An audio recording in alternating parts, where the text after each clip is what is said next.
इतना दिन भोगने के बावजूद भी इनमें सुधार हुआ है कि नहीं हुआ है, तो भगवान क्या करते हैं, एक ब्राह्मण का रूप पकड़ लेते हैं और रूप पकड़ करके उनकी नौका के पास आकर के कहते हैं कि भिक्षा दे, हे भैया भिक्षा दे दो।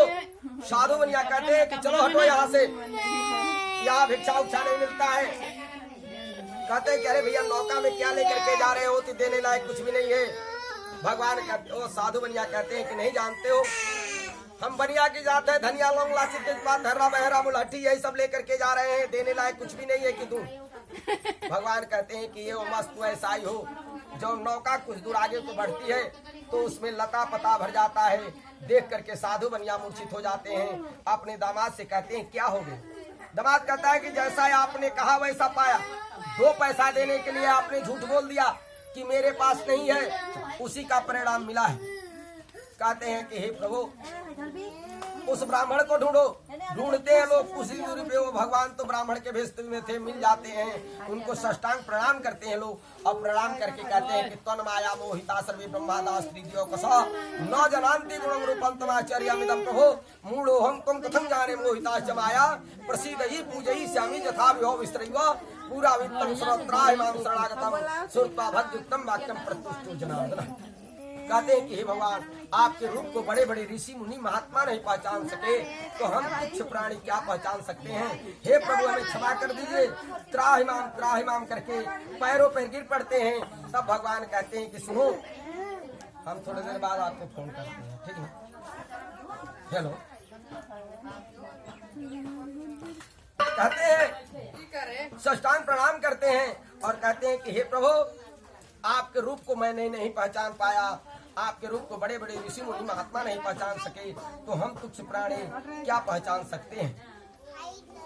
इतना सुन करके साधु बनिया बड़े प्रसन्न होते हैं। कहते हैं कि हे प्रभु मुझे ज्ञान हो गया है, मुझे माफ कर दीजिए। तुरंत साष्टांग प्रणाम करते हैं। भगवान कहते हैं कि सुनो, धन के घमंड प्यारे मन से तू दूर करो, थोड़ी सी जिंदगी में श्याराम ध्यान धरो। आयो तुम जहाँ के वहीं तुमको जाना है, दौलत खजाना सब यहीं रह जाना है। हुज्जत लड़ाई करने का कुछ काम नहीं, सब छोड़ करके एक दिन सियाराम भजना है। कह रहे हैं कि तुम 2 पैसा देने के लिए झूठ बोल दिया कि मेरे पास नहीं है, और हम सब कुछ जानते हैं कि तुम्हारे पास है कि नहीं है, और तूने झूठ बोला है, उसी का परिणाम तुम्हें मिला है। कहते हैं कि हे प्रभु माफ कर दीजिए, आज से ऐसी गलती नहीं होगी। भगवान कहते हैं कि ठीक है, लइका और घुस कर तड़ी करी दहिया पकोड़वा काहे करतरी। ठीक बा बढ़िया से बैठ ना, जो हैगा मोड़ के रखी बैठे सकत हैगा। अच्छा जाए ना, आऊंगा बैठ मोड़ के।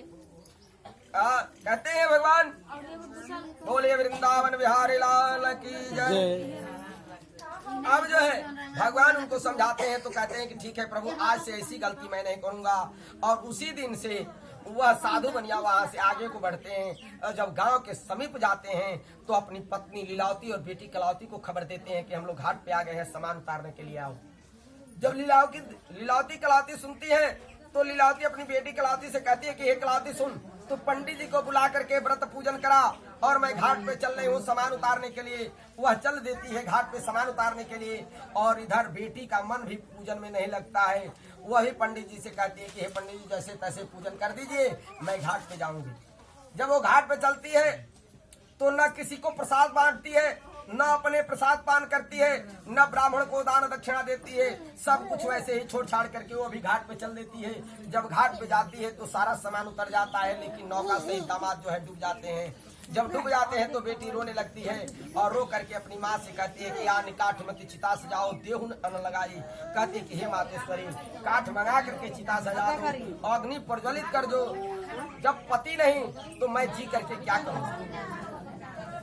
इतना सुन करके साधु बनिया कहते हैं कि राम राम भजो, जरूर कहीं कोई गलती हुई है। जब जब हम लोगों से गलती हुई है तब तब भगवान ने कोई न कोई दुख दिए हैं, आज भी कोई जरूर गलती हुई है। राम राम भजते हैं लोग तो आकाशवाणी होती है कि इतने दिनों के बाद तुम लोगों ने मेरा व्रत पूजन किया, वो भी सच्चे मन से नहीं किया। न तूने किसी को प्रसाद बांटा, न तूने ब्राह्मण को दान दक्षिणा दिया, तो ऐसा व्रत पूजन कराना और न कराने के बराबर हो गया। इतना सुन करके साधु बनिया जो है तुरंत घर को जाते हैं। जो घर में प्रसाद रखा हुआ था उसको लेकर के पूरे गांव में घूम करके बांटे हैं और ब्राह्मण को बुला करके आदर सत्कार के साथ उनका दान दक्षिणा दे करके और जब पुनः घाट पे जाते हैं तो क्या होता है कि जो सामान जहाँ रखे थे वो मिल गया और दामाद जी उसी नौका में पड़े हुए मिलते हैं। मालूम पड़ता था कि आंखों पे पर्दा पड़ा हुआ है। उस दिन से साधु बनिया को ज्ञान हो जाता है। वही साधु बनिया हर पूर्णिमा हर संक्रांति के दिन श्री सत्यनारायण भगवान का व्रत पूजन करके इस जन्म में सुख भोग करके अगले जन्म में क्या बने, आ तो राजा मूर्ध्वज बने और अपने लड़के ताम्रध्वज को आरे से चीर करके भगवान की सेवा के लिए और सदैव वैकुंठ को प्राप्त कर गए। और जो वह उल्कामुख नाम के राजा थे अगले जन्म में जाकर के राजा दशरथ बने और शालिग्राम का पूजन करके वो भी वैकुंठ को प्राप्त कर गए।